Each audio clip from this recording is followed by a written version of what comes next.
we decided to set up a laboratory-controlled trial where we mimicked the effects of heading a ball in a training drill, as in a cross kick from a corner into the goal.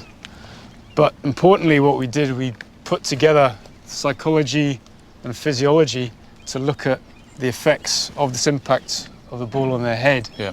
Until quite recently, that was difficult to look almost inside the brain, what's going on. And now we have that technology from basic science, we can apply that and really to start to understand what is the direct impact. My guess would be it's not so much heading a football in a match, it's actually doing it in training. Heading the ball once is not going to give you brain damage. Yeah. And we're not talking about brain damage, we're talking about brain changes that are short-lived but repeated over and over again. And yes, we are most worried about the practice drills. And how far have you come? What results have you had?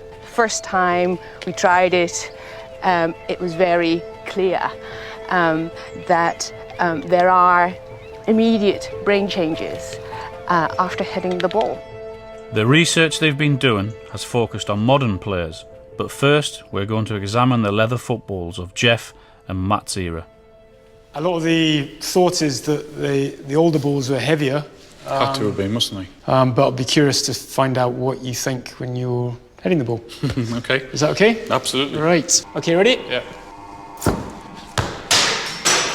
That actually feels lighter. Good point. So when we weighed them, this was actually about 40 grams lighter than this one. Right. But the issue with these balls were the fact when they got wet and all the stitching got soaked and everything else. Yeah. What we've done is actually soaked the ball in water for 2 hours. And what we'll do, we'll weigh it. So, Okay. because we weighed it beforehand, so just see if the weight has changed. So it's gained quite a bit of weight. That was 390 grams when we weighed it. Right. And that's now 595 grams. So you can see there is an issue with when the ball is wet, it would have weighed a lot more, no question. It seems to me the guys in the 60s and 70s got over a bit of a raw deal having to head those things. I'm now going to do my bit to measure what happens when the ball I did play with meets my head. 19 players have been tested so far. Meet number 20. What precisely will be going on inside this head of mine when it goes back to doing its old job? We're going to do a battery of tests to look at the effects of heading a football. First of all, we'll be doing a cognitive test. What's a cognitive test? The tests of reaction time and of memory. What type of questions? I hope they're nice and easy ones. Well, they start easy and they get more difficult. Okay. Brilliant. So in the first test, you'll see 6 white boxes, and they'll open up in a random order. There's going to be a pattern inside one of the boxes to start off with. You have to remember where the pattern is.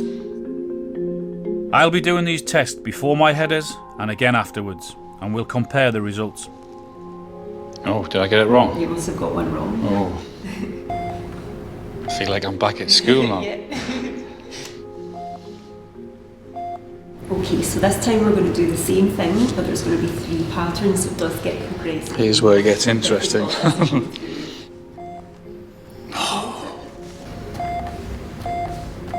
Got it wrong again, haven't I? Hey!